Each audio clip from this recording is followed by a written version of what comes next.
Hello friend, আমাদের YouTube channel rich two god send আপনাদের সকলকে স্বাগত জানাই। আপনারা জানেন আমাদের এই চ্যানেলে বিভিন্ন ধরনের মানসিক চাপ, মানসিক অশান্তি এবং মানসিক অস্থিরতার বিভিন্ন দিক নিয়ে আমরা আলোচনা করে থাকি। আমাদের এই চ্যানেলে কিন্তু এটা কোনো মোটিভেশনাল চ্যানেল নয়। আমরা বিভিন্ন ধরনের মানসিক চাপ, মানসিক অশান্তি এবং মানসিক অস্থিরতার বিভিন্ন দিক নিয়ে আমরা কথা বলে থাকি।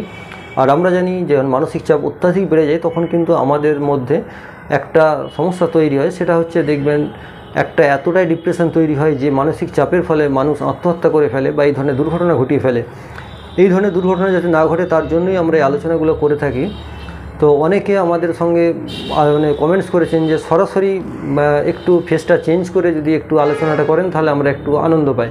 তো সেই জন্যই আজকে আমরা একটু অন্য লুকে অন্যভাবে আপনাদের সঙ্গে সরাসরি এই আলোচনায় এলাম। তো যাই হোক, আজকে আমরা একটা বিষয় নিয়ে কথা বলবো প্রত্যেক দিনের মতোই। সেই বিষয়টা হচ্ছে দেখবেন আজকে কম বয়সের ছেলেমেয়েরা অর্থাৎ এই 14 থেকে 20 পর্যন্ত বা আপনার 12 থেকে 20 পর্যন্ত ছেলেমেয়েরা এতটা ডিসপারেট হয়ে যাচ্ছে যে বাবা মার অবাধ্য হয়ে যাচ্ছে। বাবা মার কাছে কোনোভাবেই তারা সহ্য করতে পারছে না এবং বাবা মাকে তারা যেন শত্রু মনে করছে। তার বাবা মা যেটা বলছে, তার গুরুজন যেটা বলছে তার ঠিক উল্টো করছে। এবং ঘরে গেলে দেখবেন সে একটা যে ভয় তো দূরের কথা, আগে যেমন একটা গার্জেন দিকে ভয় করতো ছেলেমেয়েরা, সেখানে ভয় তো দূরের কথা গার্জেনরা তাদেরকে ভয় করছে। সে দেখবেন ঘরে ভাঙাভাঙি করছে, ঠোকাঠুকি করছে। তার কারণ ঠিক বুঝে উঠতে পারছে না বাবা মারা ভাবছেন হয়তো তাদের কোনো ভুল হচ্ছে কিনা। তো ভুল তো অবশ্যই কারো না কারো হচ্ছে। সেটা হচ্ছে দেখুন যুগ পাল্টাচ্ছে, সমাজ পাল্টাচ্ছে। এই গতিশীল সমাজে তাদের সঙ্গে খাপ খাইয়ে তাদেরকে সেইভাবে কন্ট্রোল করতে হবে। আগেকার দিনে যেমন লাঠির ভয় দেখিয়ে, মারের ভয় দেখিয়ে, খেতে না দিয়ে এই ধরনের শাসন চলতো, কিন্তু আজকের দিনে কিন্তু সেই ধরনের শাসন কার্যকরী হয়নি। কারণ আজকের যুগটা অন্যভাবে পাল্টে গেছে। এখন এমনও আইন রয়েছে যে কোনো সন্তানও সে তার বাবা মায়ের বিরুদ্ধে মারধর করছে এই ধরনের আইনে মামলা করতে পারেন। এই ধরনের সেকশন বহু আছে যেখানে বাবা মায়ের বিরুদ্ধেও সে মামলা করতে পারে যে তাকে অত্যাচার করা হচ্ছে। তো যাই হোক, এই ধরনের হওয়ার মূল কারণটা কি যদি আমরা একটু দেখে থাকি, আমরা প্রথমেই বলবো তার সব কিছু দিকটা আপনাকে নজর রাখতে হবে ছোটোবেলা থেকে। যখন সে আপনার একদম কন্ট্রোলে থাকে, যে আপনার মুখাপেক্ষী থাকে, যখন আপনার শিশু বা আপনার ছেলে মেয়েটা আপনার মুখাপেক্ষী আছে তখন থেকে আপনাকে কিন্তু তাকে কন্ট্রোল করতে হবে। অর্থাৎ যখন দেখছেন একদম ছোট শিশু নিজে জামা পরতে পারছে না, নিজে খেতে পারছে না, নিজে ঠিকঠাক কোথাও যেতে পারছে না, তখন থেকে যদি আপনি তাকে কন্ট্রোল করেন, অর্থাৎ সে যে হাঁটছে, চলছে, কোথায় যাবে, কিভাবে চলবে, আপনি সেটা তাকে নিয়ন্ত্রণ করবেন। আপনি তাকে যদি খাওয়ার সময় কি খাবে না খাবে সেটা যদি আপনি তাকে ছোটোবেলা থেকে নিয়ন্ত্রণ করেন, যখন সেটা আপনার মুখাপেক্ষী আছে, অর্থাৎ আপনি ছাড়া তার গতি নেই, এই ধরনের যখন একদম ছোটোবেলায় আছে সেই সময়টা যদি আপনি তাকে কন্ট্রোল করতে পারেন তাহলে কিন্তু দেখবেন পরবর্তীকালে তাকে আপনি কন্ট্রোল করা সহজ হবে। আমরা কি হয় একদম ছোটোবেলায় যখন তাকে কন্ট্রোল করার সময় ছিল তখন তাকে ঠিকঠাকভাবে কন্ট্রোল করা বা ঠিকঠাক তাকে পরিবেশ দিইনি। সে কি সব জিনিসটা হচ্ছে কিন্তু আপনাকে ঠিকঠাকভাবে প্রথমে দিতে হবে। সেটা খাওয়া দাওয়া হতে পারে বা আপনার তার পোশাক হতে পারে, তার চলাফেরা হতে পারে, তার ব্যবহার্য জিনিস হতে পারে। এই ধরনের আমরা সমস্যার বিভিন্ন জায়গা থেকে শুনে থাকি। তার মধ্যে আমরা একবার একটা স্টুডেন্ট অর্থাৎ একটি 16 বছরের একটা মানে বালিকার কাছ থেকে আমরা এই ধরনের একটা সমস্যা দেখেছিলাম। সে বলেছিল যে তার শরীরে একটা উত্তেজনার সৃষ্টি হয়। সেটা কিছুই নয়, সেই কারণটা কি বলছে যে পিঠ ব্যাগটা নিয়ে যায়। বলছে সেই পিঠ ব্যাগটা যখন পিঠে নিয়ে সে হাঁটতে থাকে, বলছে ওই যে তার পেছনে যে পিঠ ব্যাগটা সবসময় চলার পরে যে একটা মানে ধাক্কা লাগছে বা একটা প্রত্যেকবারে হাঁটার পদক্ষেপের সঙ্গে সঙ্গে যে পিঠব্যাগটা তার পেছনে যে একটা মানে প্রতি পদে পদে যে একটা চপ চপ করে শব্দ করে তার পেছনে যে লাগছে, বলছে তাতে তার মধ্যে শরীরে একটা ইরিটেশন তৈরি হচ্ছে বা একটা উত্তেজনা তৈরি হচ্ছে, অন্য ধরনের সেক্সুয়াল উত্তেজনা তৈরি হচ্ছে। তো ভাবুন তার একটা ব্যাগের জন্য যদি তার এই ধরনের শরীরে একটা উত্তেজনা বা একটা এভাব তৈরি হয়, তাহলে তার মানে জিনিসপত্র ব্যবহার যেগুলো করছে সেগুলো এবং তার সঙ্গে সঙ্গে তার খাওয়া দাওয়া, তার যে পোশাক আশাক সব কিছু আপনাকে কন্ট্রোল করতে হবে। আমরা জানি যখন ছেলে মেয়ে বড়ো হয়ে যায় তখন তার পরিবেশের সঙ্গে মিশতে শুরু করে এবং সেটা কোন পরিবেশে মিশবে সেটাও কিন্তু আপনাকে ছোটোবেলা থেকে তার মাইন্ডে আপনাকে গেঁথে দিতে হবে যে তুমি এই স্ট্যাটাসের ছেলে মেয়ে, তুমি এই জায়গায় যাবে, এইটা করবে। তাহলে দেখবেন সে কিন্তু নিজে থেকে চট করে সেই জায়গাটায় পা বাড়াতে গেলে তার কিন্তু একটু বিবেকে লাগবে। ঠিক যেমন দেখবেন একটা শিক্ষিত ছেলেকে যদি ভ্যান চালাতে বলা হয় তার যেমন বিবেকে লাগে, সে করতে পারে না। কিন্তু তাকে তো কেউ বা তার বাবা মা বলে দেয়নি যে তুমি লেখাপড়া শিখেছো, বা তার স্কুল তো কেউ বলে দেয়নি, বা আইন তাকে কিন্তু বলে দেয়নি যে তুমি লেখাপড়া শিখেছো, এত ডিগ্রি অর্জন করেছো, তোমার ভ্যান চালানো যাবে না, ভ্যান চালালে তোমার শাস্তি দেওয়া হবে, এরকম তো কেউ বলেনি। বা তুমি নর্দমা পরিষ্কার করতে গেলে তোমার এই ধরনের পানিশমেন্ট হয়ে যাবে, এরকম কথা কেউ বলেছে। কিন্তু দেখবেন যখন একটা ছেলে মেয়ে শিক্ষিত হয়ে যায় আফটার গ্র্যাজুয়েট বা আফটার মাস্টার ডিগ্রি, সে কিন্তু এই ধরনের কাজগুলো করতে পারে না বা করতে চায় না, কোনোভাবে না খেতে পেলেও সে কিন্তু করে না। ঠিক অ্যাজ ইট ইজ আপনাকে এইভাবেই করতে হবে যে আপনি যখন তাকে এইটা মাথার মধ্যে ঢুকিয়ে দেবেন যে তুমি এটা করতে পারো না, তুমি মদ খেতে পারো না, তুমি এই ধরনের ইললিগ্যাল মানে সেক্স রিলেশন করতে পারো না, বা তুমি এই ধরনের হোটেলে সময় কাটাতে পারে না, তখন কিন্তু দেখবেন সে অটোমেটিক তার নিজে থেকে ঠিক এই মানে কাজ করার মতো ব্যাপারটা এসে যাবে, সে করবে না। কিন্তু যদি তাকে আপনি বড় হয়ে যাওয়ার পর সব কিছু সে ঘেঁটে ফেলেছে, তাকে যদি আপনি বলেন যে এটা করো না, সে কিন্তু কোনো দিনই শুনবে না। আপনার উপরে কিন্তু সে দেখবেন একদম রূঢ় হয়ে যাবে, আপনাকে মারমুখী হয়ে যাবে, আপনি কিন্তু তাকে কন্ট্রোল করতে পারবেন না। আজকের দিনে বাবা মায়েরা কিন্তু দেখবেন ছেলেদের ভয়তে থাকে। এই ধরনের কম বয়সী ছেলেমেয়েরা তারা বাবা মাকে থ্রেডিং দেয় যে আমার এটা কিনে দিতে হবে, না হলে কিন্তু এটাই করবো না, এটা আমার এনে দাও, না হলে কিন্তু আমি খাবো না, পরীক্ষা দেবো না, তাকে ব্ল্যাকমেল করছে ঘুরিয়ে বাবা মাকে। তো যাই হোক, তার কারণটা কিন্তু আমরা যেটা বললাম প্রথম থেকেই যদি তাকে আমরা এইভাবে একটু কন্ট্রোল করে থাকি, তার প্রত্যেকটা জিনিস কী খাবে না খাবে, যখন সে আপনার মুখাপেক্ষি আছে তখন আপনি তার খাদ্য ঠিক করেন যে না এই খাবারটা খাবে। তাকে আপনি ছোটোবেলায় কী করছেন, তাকে বিভিন্ন ধরনের কোল্ড ড্রিঙ্কস কিনে দিচ্ছেন, ফাস্ট ফুড কিনে দিচ্ছেন, তার সাথে সাথে আপনি যেগুলো অখাদ্য কুখাদ্য বলা হয় ডাক্তারি ভাষাতে, যেগুলো হেলথের ক্ষেত্রে খুবই মানে অসহ্যকর, সেইগুলো আপনি তাকে বেশি করে খাওয়াচ্ছেন। আপনি বাইরে বেরোলে তাকে একটা কোল্ড ড্রিঙ্কস ধরিয়ে দিলেন, পাস্তা খাওয়ালেন, রেস্টুরেন্টে যে ফাস্টফুড খাওয়ালেন, এই যে অভ্যস্ত তাকে করে দিচ্ছেন, তখন কিন্তু দেখবেন বড় হলে ওটা ছাড়া সে চলতে পারবে না। তখন যদি তাকে আপনি কোল্ড ড্রিঙ্কসের বদলে ডাবের জল দেন, সেটা তার কাছে কিন্তু মোটেই ভালো লাগবে না। তো প্রথম থেকে যদি তাকে আপনি ডাবের জল খাওয়ানো অভ্যাস করান ছোটোবেলা থেকে, আর যদি ছোটোবেলা থেকেই তার মাথায় ঢুকিয়ে দেন যে কোল্ড ড্রিঙ্কস খেলে এই ক্ষতি হতে পারে, তোমার স্বাস্থ্য এরকম হবে, তাহলে কিন্তু সে করবে না।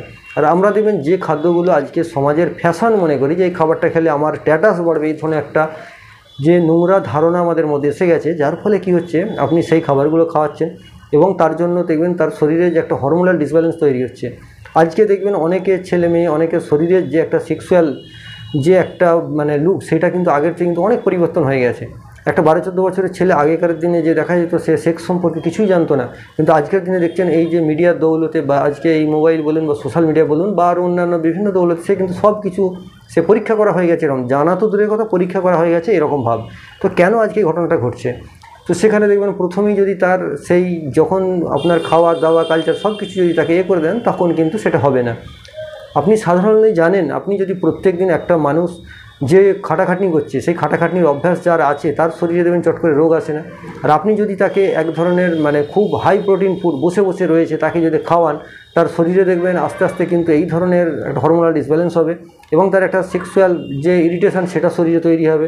আপনি তাকে সকাল সন্ধ্যে যে 2 করে ডিম খাওয়াচ্ছেন বেশ ভালো করে, আপনি ভাবছেন আপনার ছেলে হৃষ্টপুষ্ট হবে, শরীর ভালো হবে, তাকে পরিশ্রম করতে দিচ্ছেন না, তার ক্যালোরি বার্ন হচ্ছে না, যার জন্য কি হচ্ছে তার শরীরে এই ধরনের চিন্তাভাবনা আসছে। আগেকার দিনে অভাব ছিল, তখন কি হতো যে তরকারিটাই বাড়িতে রান্না হতো সেই তরকারিটা তাকে খেতে হতো, কোনো ধরনের বায়না চলতো না। তারপরে দেখবেন পোশাক যেটা গুরুজনরা কিনে দিত সেইটাই পরতে হতো, তাকে কিন্তু কোনো ধরনের পোশাকই ইচ্ছে করে নিজে থেকে তাকে দেওয়া হতো না। এবার বলুন পোশাকের সঙ্গে সম্পর্ক কী? আপনি যখন দেখলেন আপনার ছেলেটাকে আপনি এই ধরনের সেক্সি ড্রেস যেটাকে বলা হয়, আপনার মেয়েকেই বলুন ছেলেকেই বলুন, যখন আপনি ছোটোবেলা থেকে পরাচ্ছেন আপনার দেখতে ভালো লাগছে বলে, সে বড় হয়ে কিন্তু ওইটাই পরছে। এবার যখন সে সেক্সি ড্রেসটা পরছে তার দিকে যখন কেউ নজর দিচ্ছে করছে, সে তার মনের মধ্যে কিন্তু তার অ্যাট্রাকশানটা আরও বেড়ে যাচ্ছে। সে তখন ভাবছে সত্যিই তো আমাকে বেশ সেক্সি লাগছে, এটা তো বেশ মজাদার। তার ক্ষেত্রে মনের মধ্যে কিন্তু এই ধরনের একটা সিচুয়েশন তৈরি হচ্ছে। আপনি যদি তাকে ছোটোবেলা থেকে ঢলঢলে জামা পরানো, স্বাস্থ্যকর জামা পরানো অভ্যাস করেন, আর পরবর্তীকালে দেখবেন সে যখন রাস্তায় বেরোবে তার দিকে কিন্তু অত কেউ বেশ আলাদা নজরে কিন্তু কেউ দেখে না। যদিও পোশাক আশাক নিয়ে বহু বিতর্ক আছে, সেগুলোতে আমি যাচ্ছি না, কিন্তু যখনই দেখবেন তাকে একটা সেক্সি ড্রেস পরানো ছোটোবেলা থেকে আপনি অভ্যাস করে দিলেন, সে বড় হয়ে কিন্তু ওটাই পরবে এবং যে যেটা পরবে তার সঙ্গে কিন্তু মানুষ দেখবেন সেই ধরনেরই আচরণ বা সেই ধরনেরই কিন্তু লোকজনের যোগাযোগ হতে থাকবে। আমরা যে বাসে ট্রেনে যাতায়াত করি, রাস্তাঘাটে যাতায়াত করি, আমরা কিন্তু কেউ কারো দেখবেন সার্টিফিকেট গলায় নিয়ে ঘুরি না, বা আমি এই এতটা শিক্ষিত বা এতটা পয়সাওয়ালা এটা কিন্তু আমরা গলায় লিখে নিয়ে ঘুরি না। কিন্তু সেই আপনার পোশাক আশাক আপনার কালচারের বেসিসই কিন্তু আপনাকে লোক কথা বলে, আপনি বলবে কি তুমি বলবে কি তুই বলবে, সেটা ডিপেন্ড করে কিন্তু আপনার এই যে একটা টোটাল স্ট্রাকচার তার উপরে, সেটা পোশাক আশাক বলুন, চুলের কাটন বলুন, আপনার কথাবার্তা বলুন, সব কিছুর উপরে। এবং সেটা যখন তো ছোটোবেলা থেকে আপনি ট্রেন্ড করে দেবেন, যখন একদম ছোটো আছে দেখবেন সে বড় হয়ে কিন্তু এটাই করতে থাকবে, সে তখন ওই জিনিসগুলো করতে পারবে না। ঠিক যেমন আপনাকে এর আগে প্রথম উদাহরণটা দিয়েছি, একজন শিক্ষিত মানুষ যেমন নর্দমা পরিষ্কার করতে গেলে তার বিবেকে বাদে, এটাও ঠিক সেরকমভাবে আপনাকে সেইভাবে আপনার তার মনে গেঁথে দিতে হবে। সে দেখবেন সেই কালচারে যেতে চাইবে না, সেইগুলো তার বিবেকে বাঁধবে যে আমি এই ফ্যামিলির ছেলে, আমি এটা করি, আমার বাবা এটা করেছে, আমি এটা করতে পারবো না। তো এগুলো আপনাকে প্রথম থেকে করতে হবে, তখন দেখবেন তাহলে কিন্তু বড় হলে এই যে আপনার ছেলে রূঢ় হয়ে যাচ্ছে, আপনাকে মারতে ছুটছে, আপনাকে ব্ল্যাকমেল করছে, আপনার একটা 12 থেকে 18 বছরের ছেলে আপনাকে থ্রেডিং করছে, এটা কিন্তু হবে না। এটা দেখুন অনেক গার্জেন কিন্তু ছেলে মেয়েকে নিয়ে দুশ্চিন্তায় পড়ে যাচ্ছে। আরেকটা জিনিস হচ্ছে কখনোই ছেলেমেয়েরা ছোটোবেলা থেকে যখন যা চাইবে সঙ্গে সঙ্গে দিয়ে দেবেন, এটা কিন্তু আপনার ভালোবাসা নয়, এটা কিন্তু সন্তানের আখেরে ক্ষতি করা হয়। আপনি যদি তাকে বেশ ঘোরাতে থাকেন, না এটা আপনি ঘোরান তাকে যে আমি মাইনে পেলে দেবো, কিছুদিন পরে দিচ্ছি, আচ্ছা ওটা দেখছি কি করা যায়, বা এটা তোমার ক্ষেত্রে ভালো হবে না, আচ্ছা ওই জিনিসটা দেবো এর পরিবর্তে দেখো, এগুলো যদি আপনি ছোটোবেলা থেকে তাকে করতে থাকেন তাহলে কিন্তু দেখবেন সেও কিন্তু আনন্দ পাবে। যখন আপনি একটা জিনিস তাকে 5 বার ঘুরিয়ে দেবেন দেখবেন সে আনন্দ পায়।